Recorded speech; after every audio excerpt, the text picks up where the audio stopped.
Hello friends, I am Dr. Kalpana and the topic I am taking today is pedigree analysis. As you know, genes are responsible for carrying traits from one generation to another. ये jeans जो होते हैं ये chromosomes पर होते हैं, DNA के बने होते हैं और ये इनके कारण ही कोई भी कैरेक्टर एक जनरेशन से दूसरी जनरेशन में जाता है।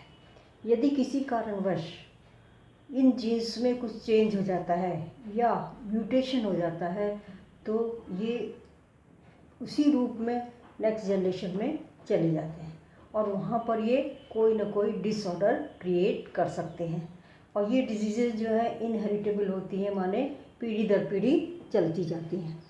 अब यदि इन डिजीज़ का या डिसऑर्डर्स का हमें स्टडी करना है तो हमें कई जनरेशन्स में देखना पड़ता है कि ये डिसऑर्डर उसमें है कि नहीं है। इसी ट्रेट को स्टडी करने के लिए हमें कई जनरेशन को स्टडी करनी पड़ती है। प्लांट्स में तो ये बहुत आसान है कि हम कंट्रोल एक्सपेरिमेंट्स कर सकते हैं, जैसे मैंडल ने किए थे, लेकिन ह्यूमन बीइंग में ये पॉसिबल नहीं है। हम कंट्रोल क्रॉस नहीं कर सकते। तो वहाँ हम क्या करते हैं, वहाँ हम जो भी हम डिसऑर्डर को स्टडी करना चाहते हैं, किसी ट्रेट को हम स्टडी करना चाहते हैं, उसको हम एक ही फैमिली के डिफरेंट जनरेशन्स में देखते हैं कि उसका बिहेवियर क्या है, उसको फिर हम एनालाइज करते हैं। तो this analysis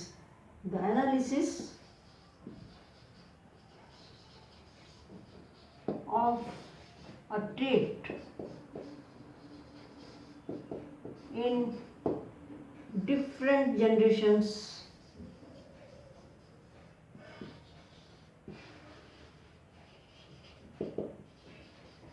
of a family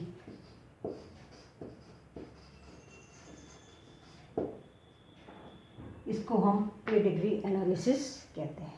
तो pedigree analysis is a strong tool, ये बहुत मजबूत टूल है हमें किसी भी डिसऑर्डर के बारे में डिटेल जानने के लिए। और कोई भी डिसऑर्डर जो हेरिटेबल होता है उसको हम तभी अच्छी से स्टडी कर सकते हैं जब उसके ओरिजिन या उसका नेचर या उसका बिहेवियर हमें मालूम हो, और इसके लिए एक ही फैमिली की डिफरेंट जनरेशन के हमें स्टडी करना ज़रूरी होता है। हम पेडिग्री एनालिसिस में स्टार्ट करें उससे पहले कुछ टर्म्स हमें मालूम होने चाहिए। जैसे कि पहला टर्म है ऑटोसोम्स एंड सेक्स क्रोमोसोम्स।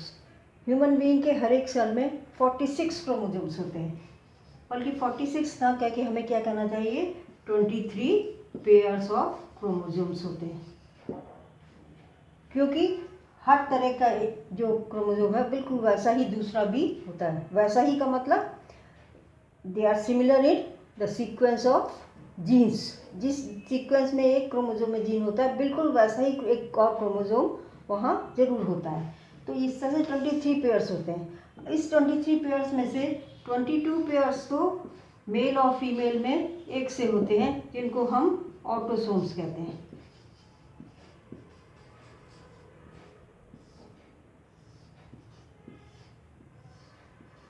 इस तरह से ये 2 पेयर हैं, इसी तरह के 22 पेयर्स हर सेल में होंगे। और एक पेयर जो होता है वो कहलाता है सेक्स क्रोमोसोम्स। एक पेयर जो है वो क्या कहलाएगा, सेक्स क्रोमोसोम।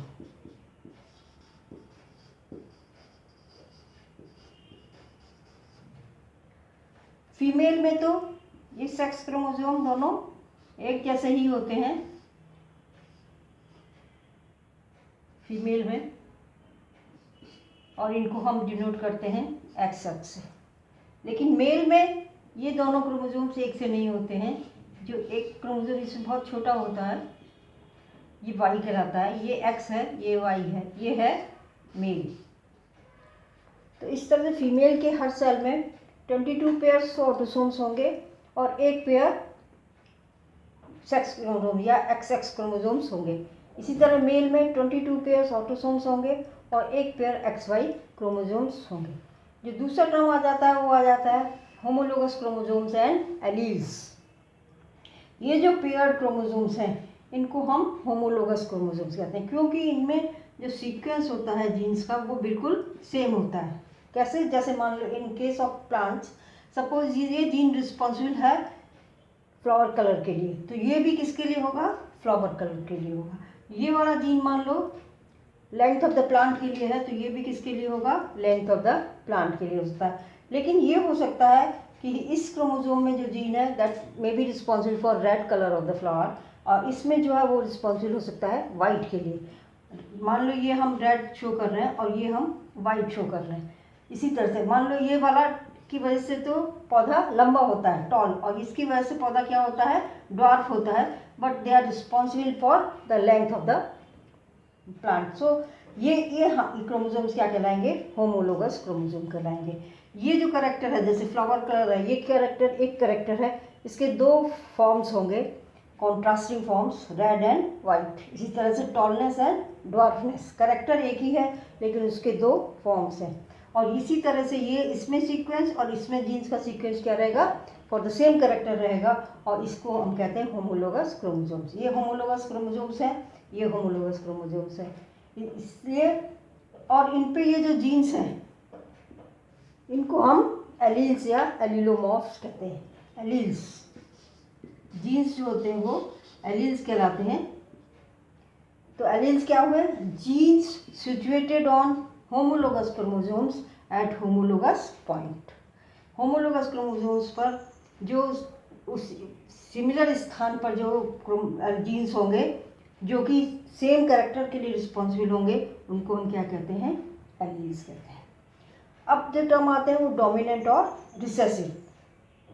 सपोज ये था रेड कलर के लिए, ये था वाइट कलर के लिए, लेकिन पौधे में क्या एक्सप्रेस हो रहा है? रेड कलर फ्लावर्स आ रहे हैं, तो ये इस जीन को हम क्या कहेंगे? ये डोमिनेंट है। क्यों? क्योंकि ये अपने को एक्सप्रेस कर पा रहा है। लेकिन ये वाला जीन इसकी प्रेजेंस में अपने को एक्सप्रेस नहीं कर पा रहा है, वाइट वाला, इसलिए ये वाला जीन तो क्या कहलाएगा? डोमिनेंट, और ये वाला कहलाएगा रिसेसिव।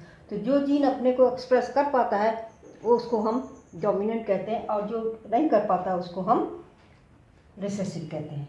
तो ये टर्म्स हम यूज़ करेंगे अभी आगे जब हम पेडिग्री एनालिसिस करेंगे, इसलिए इन टर्म्स को समझना बहुत ज़रूरी है। अब पेडिग्री एनालिसिस करने में हम कुछ standard set of symbols use करते हैं, कुछ सिंबल्स यूज़ करते हैं जो कि स्टैंडर्ड हैं।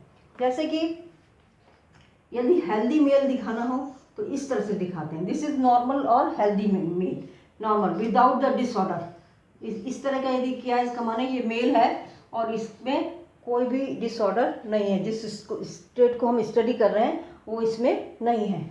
इसी तरह से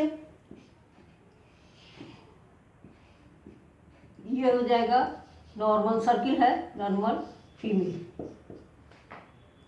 इस तरह से यदि हम दिखाते हैं, इसको फिल कर सकते हैं या किसी भी कलर में कर सकते हैं, that is it will be affected mail.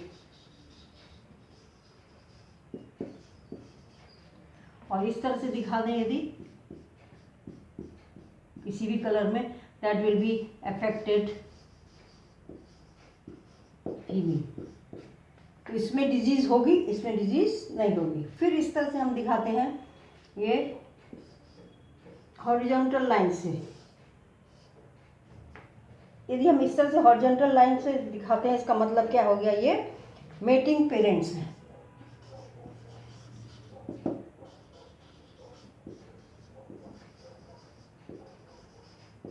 ये फीमेल, ये मेल। अब एक वर्टिकल लाइन इससे निकलती है हॉरिजॉन्टल लाइन से, और फिर यहाँ पर हम ऑफ स्प्रिंग शो करते हैं, maybe male, maybe female, anything. तो ये जो वर्टिकल लाइन ये क्या शो कर रही है? ऑफ स्प्रिंग्स, इसके नेक्स्ट जनरेशन। इसी तरह से फिर हम थर्ड जनरेशन दिखा सकते हैं। तो ये फर्स्ट जनरेशन, ये सेकंड जनरेशन और ये third generation and so on. इस तरह से हम ये इनको हम यूज़ करेंगे जब हम पेडिग्री एनालिसिस में फैमिली ट्री बनाएंगे। अब क्या चीज़ है?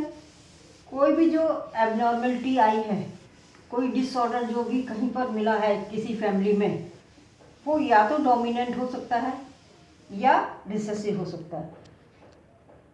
यदि डोमिनेंट है तो वो तो एक्सप्रेस अपने को करेगा ही करेगा, उसमें डिसऑर्डर आएगा ही। लेकिन यदि रिसेसिव है तो वो होगा तो उसमें, लेकिन उसकी वजह से डिसऑर्डर शो नहीं होगा, लेकिन नेक्स्ट जनरेशन में वो फिर अपने को शो कर सकता है। इसलिए हम इसमें ये चीज़ देखेंगे। दूसरी चीज़ क्या है कि ये जो चेंज जीन है जिसकी वजह से डिसऑर्डर है, ये ऑटोसोम्स पर है कि सेक्स क्रोमोसोम्स पर है।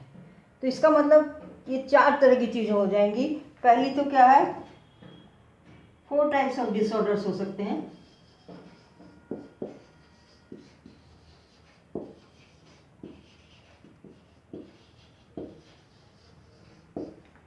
पहला क्या होगा, ऑटोसोमल डोमिनेंट। ऑटोसोमल डोमिनेंट माने इसका मतलब क्या हुआ कि ये जो जीन की वजह से ये डिसऑर्डर है वो ऑटोसोम्स पर है और वो क्या है, डोमिनेंट है। दूसरा क्या हो सकता है, ऑटोसोमल रिसेसिव।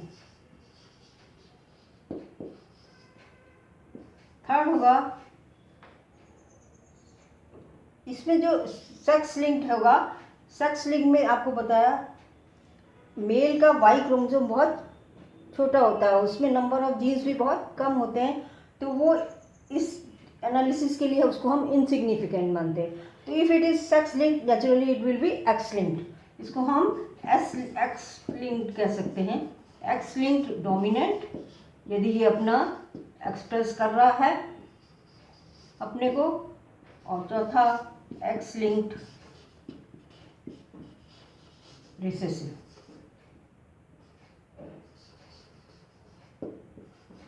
ये जो है 4 टाइप्स हैं। अब हम जब पूरी ये पेडिग्री चार्ट बनाएंगे, उसमें सबसे पहला काम हमारा ये होगा, हमें ये फाइंड आउट करना है उस चार्ट को देख के कि ये जो है डिसऑर्डर इसमें से चारों में से कौन सा है। फिर उसके बाद हम उनकी जीनोटाइप स्टडी करेंगे और फिर उसके बाद हम देखेंगे कि कोई भी डिसऑर्डर है उसकी आगे जनरेशन में आने की प्रोबेबिलिटी कितनी है। तो 3 चीज़ें हमें स्टडी करनी है, एक तो टाइप, फिर जीनोटाइप ऑफ एवरी इंडिविजुअल और फिर उसके बाद probability of the disorder in coming generation. तो सबसे पहला चीज़ तो क्या है, हमें टाइप पता करना है कि कौन सा टाइप है। इसके लिए क्या होता है, इसके लिए की है,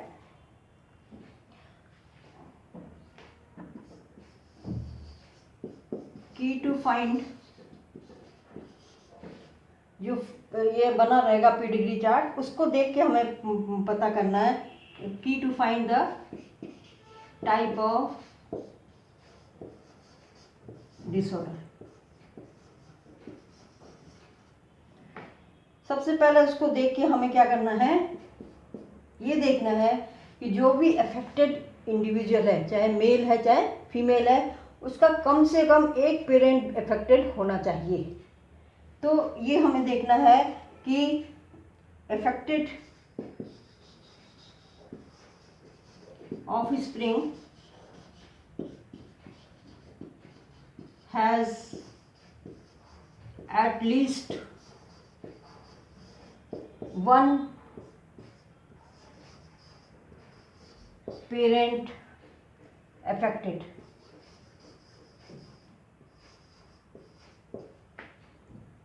यदि है मतलब जो अफेक्टेड ऑफस्प्रिंग है उसका कम से कम एक पेरेंट, दोनों भी हो सकते हैं या एक, यदि एक पेरेंट भी अफेक्टेड है, यस, तो वो क्या हो जाएगा, डोमिनेंट ट्रेट होगा। लेकिन यदि दोनों पेरेंट्स अफेक्टेड नहीं है, नो, तो ये क्या होगा, रिसेसिव होगा। इसको हम पेडिग्री चार्ट में देख के आसानी से पता लगा सकते हैं।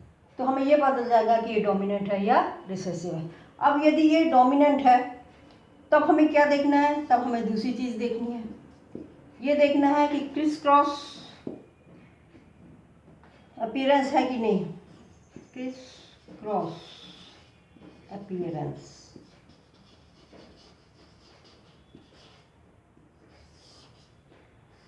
क्रिस क्रॉस का मतलब एक जनरेशन में मेल में है तो नेक्स्ट जनरेशन में फीमेल में, फिर उसके बाद मेल में, इस तरह से यदि ऑल्टरनेट होता जा रहा है, मतलब ये जीन मेल से फीमेल में जा रही है, फिर फीमेल से मेल में जा रही है, इस तरह से यदि हो रहा है यस, तब तो ये क्या हो जाएगी, एस एक्स लिंक्ड।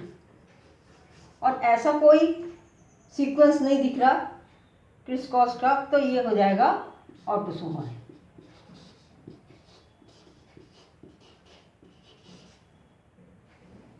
तो पहले तो हमें ये देखना है डोमिनेंट है कि रिसेसिव है, फिर यदि डोमिनेंट निकलता है तो फिर हमें देखना है कि एक्स लिंक्ड है कि ऑटोसोमल है। अब यदि ये रिसेसिव निकलता है तब हमें क्या देखना है कि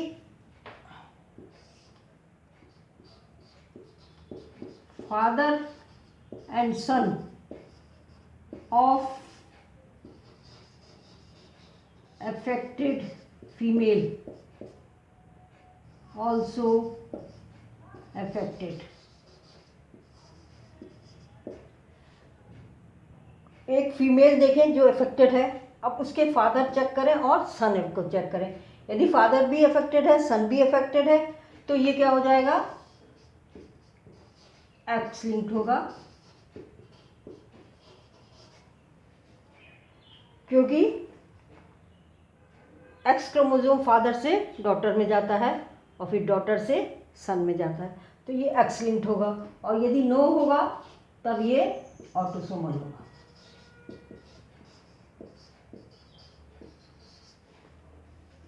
इस तरह से हम इस की वजह के सहायता से ये पता लगा सकते हैं कि ये कौन सा है। अब सबसे पहले हमारे पास आता है, ये हम स्टडी कर रहे हैं डिटेल में, एक एक करके हम इनको स्टडी करेंगे डिटेल में, उनके एग्जांपल्स देखेंगे, फाइंड आउट करेंगे, पहले कंफर्म करेंगे कि कौन सा ये डिसऑर्डर है, और फिर उसके बाद हम क्या करेंगे, हम उनकी जीनोटाइप निकालेंगे और फिर प्रोबेबिलिटी याद करेंगे कि किस जनरेशन में, आगे जनरेशन में इसके आने की प्रोबेबिलिटी कितनी है। तो सब हम इस सबसे पहले करते हैं ऑटोसोमल डोमिनेंट।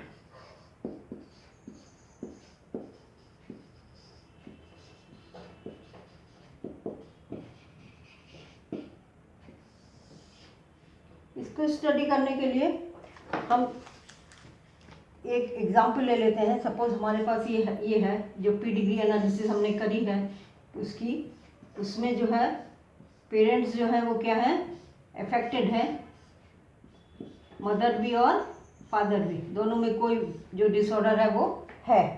तो ये फर्स्ट पेरेंट जनरेशन है। और उसके बाद इनके नेक्स्ट ऑफ स्प्रिंग में सपोज यहाँ पर ये अफेक्टेड डॉटर है और नॉर्मल हेल्दी सन है, ये सेकंड जनरेशन। अब सेकंड जनरेशन में ये डॉटर नॉर्मल मेल से मैरिज करती है और फिर इसके जो ऑफ स्प्रिंग आते हैं वो हेल्दी डॉटर और अफेक्टेड सन आते हैं। इसी तरह से ये सपोज इससे करता है हेल्दी से मैरिज, तो इसके जो ऑफ स्प्रिंग आ रहे हैं ये हेल्दी मेल और हेल्दी फीमेल है, ये थर्ड जनरेशन है। तो ये एक पेडिग्री चार्ट है। अब इसको देख के हमें सबसे पहले क्या पता लगाना है कि ये किस टाइप का डिसऑर्डर है। कि देख के हमने सबसे पहले क्या बताया था, हमें ये फाइंड आउट करना है कि जो अफेक्टेड ऑफ स्प्रिंग है, जैसे ये है, तो इसके पेरेंट्स अफेक्टेड हैं क्या, दोनों ही हैं, एक भी होगा तब भी डोमिनेंट, दो होंगे तब भी डोमिनेंट। इसी तरह ये अफेक्टेड है, इसके पेरेंट्स में एक अफेक्टेड है, तो ये क्या हो गया, डोमिनेंट डिसऑर्डर हो गया। फिर क्रिस क्रॉस है कि नहीं, ये है, इसके पास ये डिसऑर्डर कहाँ से आया है, जीन्स कहाँ से आए हैं, इससे और इससे, मतलब फादर से नहीं आए, फादर से भी आए हैं और मदर से भी आए हैं, और फिर इसके बाद इसके पास कहाँ से आए, मदर से आए, तो ये क्रिस क्रॉस नहीं है। यदि ये हेल्दी होता तब ये क्रिस क्रॉस होता, लेकिन इसके पास जो डिजीज़ आई है वो मदर से भी आई है और फादर से भी आई है, क्रिस क्रॉस नहीं है। इसका मतलब क्या हो गया, ऑटोसोमल डोमिनेंट। अच्छा, अब हम जीनोटाइप यदि निकालते हैं तो हम ये मालूम है कि ऑटोसोमल डोमिनेंट में यदि ये है हेल्दी मेल है तो उसका जीनोटाइप क्या होगा, ए। क्यों? क्योंकि डोमिनेंट होते ही इसमें डिजीज अपीयर हो जाती है, लेकिन ये दोनों क्या है, रिसेसिव है। इसी तरह फीमेल है यदि हेल्दी तो उसका वो क्या होगा, जीनोटाइप ए, क्योंकि इसमें डोमिनेंट होते ही डिजीज अपीयर हो जाती। अब यदि ये है अफेक्टेड मेल है तो इसका क्या हो सकता है, या तो ये हो सकता है या ये हो सकता है, माने या तो दोनों जीन्स डोमिनेंट हो सकते हैं या कम से कम एक तो डोमिनेंट होगा ही। इसी तरह से यदि अफेक्टेड फीमेल है तो उसका जीनोटाइप क्या हो सकता है, कैपिटल ए स्मॉल ए, माने एक डोमिनेंट और एक रिसेसिव या दोनों डोमिनेंट। ऑटोसोमल डोमिनेंट में ये हो सकता है। तो अब हम यदि इसको देखते हैं तो हम सबसे पहले जीनोटाइप लिख सकते हैं। जो हेल्दी हैं उनके जीनोटाइप हम आराम से लिख सकते हैं। इसका जीनोटाइप क्या होगा, स्मॉल ए, इसका भी स्मॉल ए, इसका भी small A, small A, small A, small A, small A, small A, small A, small. ये तो हेल्दी थे तो इनका जीनोटाइप तो यही होगा। अब बचे हुओं का निकालना है हमें। तो इसमें देखिए यहाँ पर इसके पास ये जीन कहाँ से आएगा, एक जीन आएगा इससे मदर से और एक जीन आएगा फादर से। इसका मतलब ये वाला जीन स्मॉल ए तो कहाँ से आया है, इससे आया है, और ये वाला स्मॉल ए कहाँ से आया है, इसके आया है। लेकिन इनमें क्या है, डिसऑर्डर है। इसका मतलब एक डोमिनेंट तो इनके पे है ही, तो इनका जीनोटाइप क्या हो जाएगा, कैपिटल ए स्मॉल ए। अब यहाँ पर एक इससे आया और एक स्मॉल ए यहाँ से और एक स्मॉल ए यहाँ से इसके पास आ गया। इसके पास क्या आ सकता है, ये कैपिटल ए इधर से और स्मॉल ए इधर से, या स्मॉल ए इधर से और कैपिटल ए इधर से, या कैपिटल ए ये भी आ सकता है। तो इसका तो क्या हो सकता है, कैपिटल ए स्मॉल ए या स्मॉल ए स्मॉल ए। लेकिन यहाँ पर है, यहाँ पर क्या है, स्मॉल ए स्मॉल ए। इसका मतलब क्या हुआ, ये स्मॉल ए तो इससे आया और ये स्मॉल ए इससे आया। इसका मतलब इसके पास भी एक स्मॉल ए जरूर है। एक स्मॉल ए है लेकिन इसमें डिजीज है, इसलिए क्या होगा, कैपिटल ए भी होगा। अब इसमें एक ए इससे आएगा और क्योंकि डिजीज है इसका मतलब ये डोमिनेंट यहाँ से आया है। इस तरह से हम हर एक जनरेशन में हर एक इंडिविजुअल की जीनोटाइप जान सकते हैं। अब यदि प्रोबेबिलिटी हम देखें, मान लो इस तरह का क्रॉस हो, ये इंडिविजुअल क्रॉस हो, तो क्या हो सकता है, क्या प्रोबेबिलिटी हो सकती है, ये कैपिटल ए स्मॉल ए से मिल सकता है, या ये कैपिटल ए स्मॉल ए इससे मिल सकता है, ये स्मॉल ए इससे मिल सकता है, और ये स्मॉल ए इससे मिल सकता है। मतलब ये तो अफेक्टेड होंगे और ये नॉन अफेक्टेड होंगे। मतलब चांसेस कितने होंगे, 50% प्रोबेबिलिटी, 4 में से 2 माने 50% प्रोबेबिलिटी होगी। इसी तरह से किसी को भी हम लेके कि यदि ये वाला इससे क्रॉस करता है, मैरिज करता है, तो कितनी प्रोबेबिलिटी होगी इस डिसऑर्डर को आगे जाने में, इसको हम कैलकुलेट कर सकते हैं। ये तो एक एग्जाम्पल हुआ। अब हम एक और एग्जाम्पल ले सकते हैं इसी का, ऑटोसोमल डोमिनेंस का ही दूसरा एग्जाम्पल ले लेते हैं।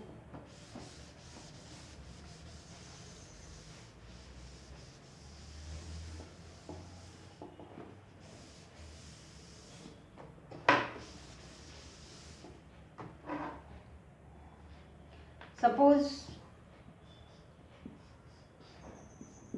ये फादर है, इस अफेक्टेड, मदर भी अफेक्टेड है, और फिर इनके ऑफस्प्रिंग्स हैं, 3 ऑफस्प्रिंग है मान लो। ये तो आप जिस फैमिली की स्टडी कर रहे हो हिस्ट्री, उसके हिसाब से ही होगा, जो भी हिस्ट्री में यदि इस तरह से निकल के आ रहा है। और ये भी मान लो अफेक्टेड है, ये भी अफेक्टेड है, तीसरा जो है ये अनअफेक्टेड है। ये फर्स्ट जनरेशन हो गई, पेरेंट्स जनरेशन, ये सेकंड जनरेशन है। अब इसी तरह से एक दूसरा फैमिली है,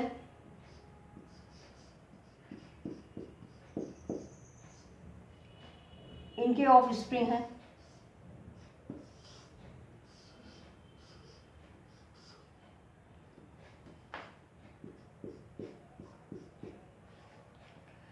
सपोज ये और ये मैरिज करते हैं तो फिर इनके जनरेशन चलेगी आगे।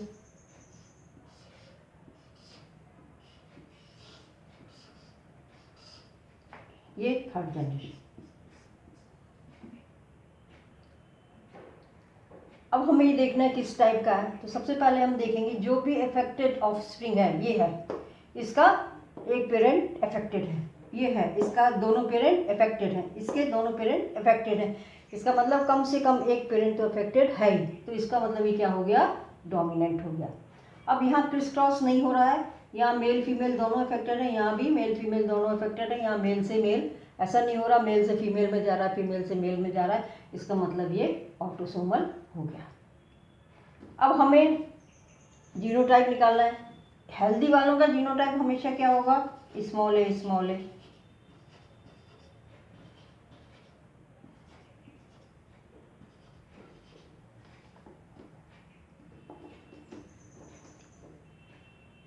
अब इसको देखते हैं हम,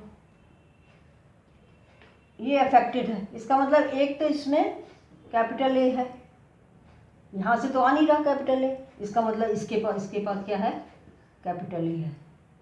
और दूसरा इससे आ रहा है तो इसके पास स्मॉल ए हो गया। अब इसके पास दोनों स्मॉल ए है, इसका मतलब एक तो इससे आ रहा है और एक इससे आ रहा है, इसका मतलब इसके पास एक स्मॉल ए है। अब यहाँ ये स्मॉल ए, एक इसके पास फादर से आया है, एक स्मॉल ए मदर से आया है, इसका मतलब इसके पास एक ये होगा, एक ही होगा। लेकिन क्योंकि इनमें डिजीज है, इसका मतलब कैपिटल ए तो होगा ही होगा। अब ये वाले, इस केस में ये वाला ए इस वाले से मिल सकता है, तब भी ये डिजीज होगा, या ये वाला इस वाले से मिलेगा तब भी ये क्या होगा, डिजीज होगा। तो इसमें से इसका जीनोटाइप ये भी हो सकता है, ये भी हो सकता है। इसके लिए फिर आगे इनकी जनरेशन देखेंगे, उससे फिर हम इन्फरेंस निकाल सकते हैं कि ये कैपिटल ए है या कैपिटल ए स्मॉल ए है। पर अभी इसमें आगे नहीं है, इसलिए हमें ये नहीं पता। ऐसे ही इसका भी एक इससे आएगा और एक इससे आएगा, या तो ए होगा या ए होगा। अब प्रोबेबिलिटी निकाल सकते हैं उसी तरह से, इसको मान लो करते हैं हम, क्या प्रोबेबिलिटी होगी, कैपिटल ए स्मॉल ए, फिर capital A small A, small A small A, small A small A. तो इस तरह से ये फिर वही 50% इसमें प्रोबेबिलिटी आ जाती है।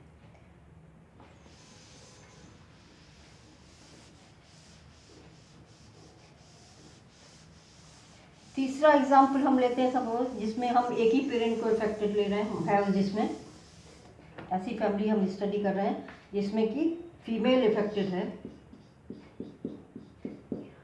और फादर जो है वो हेल्दी है। ये फर्स्ट जनरेशन है।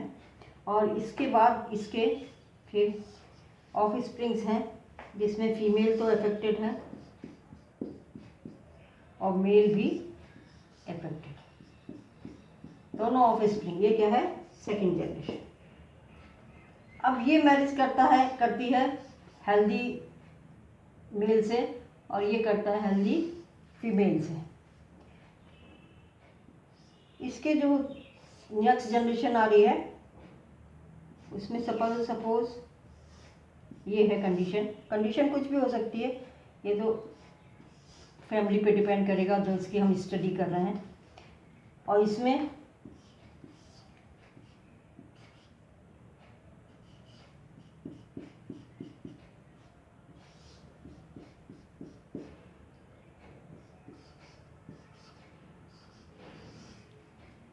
चार ऑफ स्प्रिंग है, इसमें ये थर्ड जनरेशन।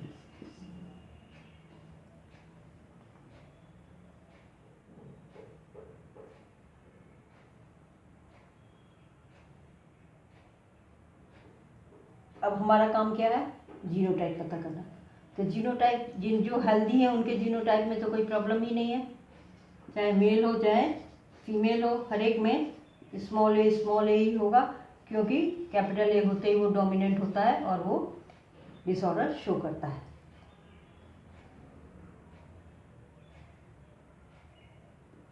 अब यहाँ ये स्मॉल ए, एक स्मॉल ए तो इससे आया है, एक स्मॉल ए इससे आया होगा, इसका मतलब इसमें एक स्मॉल ए होगा, लेकिन इसमें डिसऑर्डर है इसलिए इसका जीनोटाइप क्या होगा, ये होगा। अब इस केस में यहाँ है स्मॉल ए, एक स्मॉल ए तो इधर से आ गया, एक यहाँ से आया होगा, इसका मतलब इसमें एक स्मॉल ए होगा, और क्योंकि ये डिजीज है इसलिए इसमें कैपिटल ए जरूर होगा।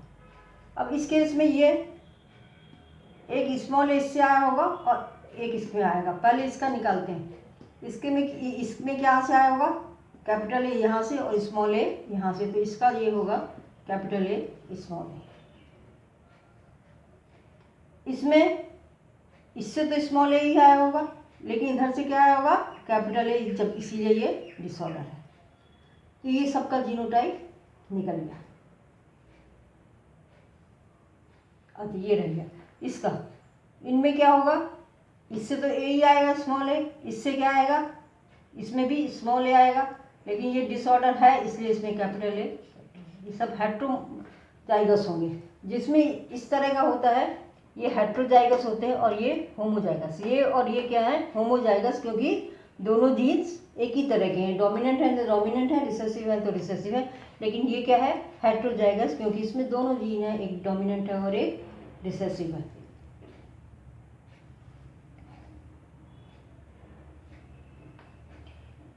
इसमें भी हम प्रोबेबिलिटी निकाल सकते हैं। सपोज